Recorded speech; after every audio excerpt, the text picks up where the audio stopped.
Carnosaur's got a nice little weapon strength buff, which means taking the Saurus Scarvet on them is certainly less painful, and today we're going to watch Profit here as he tries to do the double Saurus Scar Veteran. Specifically, they're both carrying the Plaque of Dominion item that gives -8 leadership.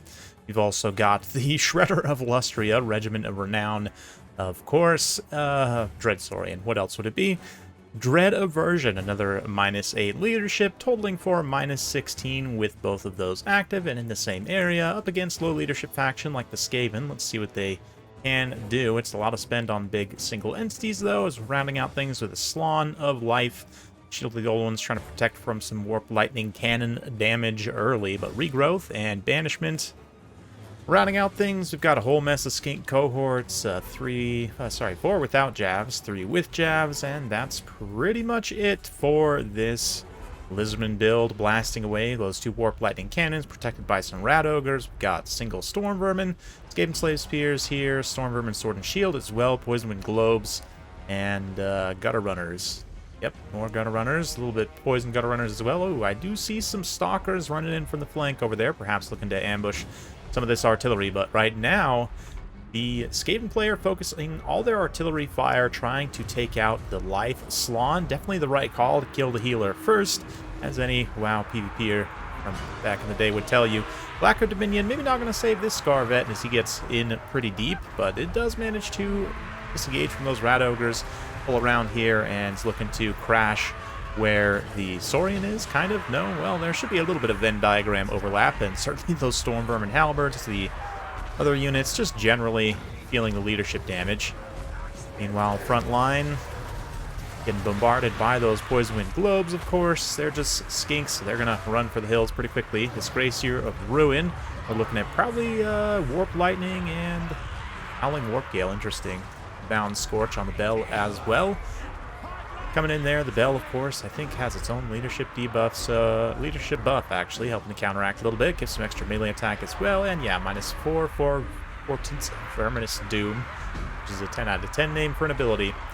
But yeah, both the Scarvets switching back into the center where the Shredder is, with the Chameleon successfully ambushing this other Warp Lightning Cannon. 2 priority pieces for Skaven are both down, and terror routes taking hold just across the line here. The Life Slawn did manage to survive that snipe attempt, but has lost quite a bit of HP. Is going to have to be careful how he maneuvers around this. Could easily be taken out by a rogue unit of Rat Ogres. But Race here also standing firm for the time being. Skaven's leadership is going to definitely suffer, but yeah, big old Howling Warp Gale, I guess. Curious. Greenskins, or Lizardmen rather, don't have any flying units, but that's okay. Anyway, or is that something else? No, I guess we'll never know. The Chameleon Stalkers. Helping to support a little bit here in terms of infantry. They're not super heavy, obviously, but they'll match up all right against the Gutter Runners, especially with that big monstrous support. A little bit of Banishment as well. Life Slawn's just healing himself for the time being, making sure he stays safe and on the field. And yeah, you can see those overlapping leadership debuffs there. Doing some serious work.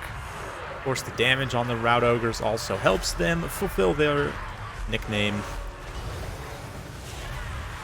as they get absolutely pounded by Saurians here. Well, the Saurian and the Carnosaurs. Yeah, Carnosaurs' weapon strength buffs definitely helps. Definitely helps, even with the poison. They're still, you know, it's a respectable 450. That extra bonus versus large. And of course, they do get Frenzy as well, so over 500 weapon strength, plus the bonus versus large. Yeah, that Bell's going to have a bad time soloed out here.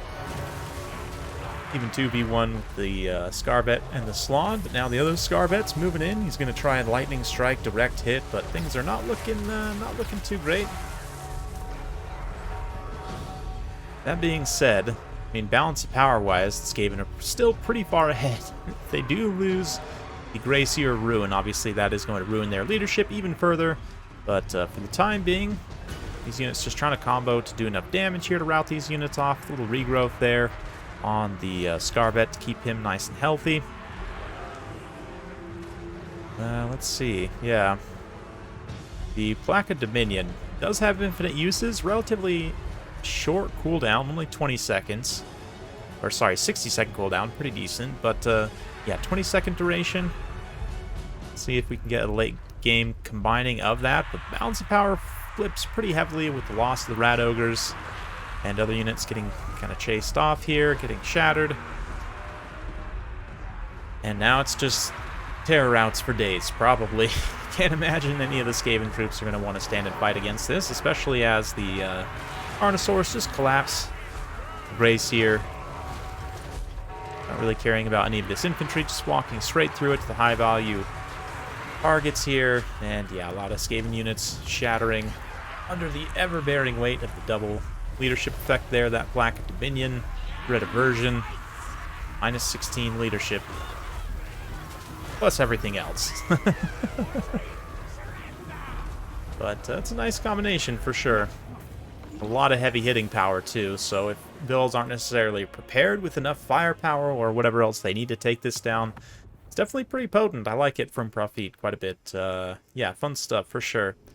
The Scarvets don't end up actually necessarily paying for themselves in terms of raw value. The Saurian's the one that does the real damage here.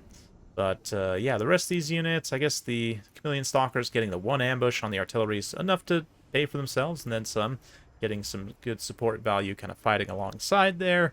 On the Skaven side, yeah, some of their missile units did manage to perform pretty well, I would imagine, probably paying back on raw value, but not being able to quite finish off the Life Slon was a big hindrance. Had he been able to either shatter or kill the Life Slon there, it definitely would have sort of cascaded, I think, not allowing those big single entities to heal as much. Still would have been tough. Wasn't a lot of great anti-large kind of melee support here. I mean, honestly, yeah, just trade the one Sword and Shield Storm Vermin out for another Halberd. Like, I kind of get, you know, I guess I don't really get it. You don't really fear infantry, especially with even like 2+ globes. You can definitely rain out enough Saurus. Maybe if they go super heavy, like fast infantry spam. I don't know. Even then, the Storm Vermin Halberd's armor still lets them hold up okay in those engagements, so even with accruing 3,000 damage value, though, technically the Shredder of Lustria doesn't actually pay for itself in terms of raw damage. One of the most expensive units in the game by far, but tactically I would say all that leadership damage, you know, and obviously just accruing all the value it did was certainly a key factor. I'm not saying it didn't win the battle, it most certainly did. But it's just kind of interesting to look at that, you know, damage value as it is. Yeah, these guys also, 1900 damage value apiece for them, so they didn't necessarily pay for themselves either, and I need to play around more with Carnosaurs to see, like, I feel like the weapon strength buff definitely helped. I don't know if it was enough to necessarily make them consistent performers. I mean, it is only 1550 for the base Feral Carnosaur, right? So you're paying a decent amount for the Scarvet upgrade, which really all it's giving you is an extra 15 leadership base and 8 HP for a little bit lower melee attack for some reason. But yeah, the extra 15 leadership certainly is something. Is it worth an extra 250 points?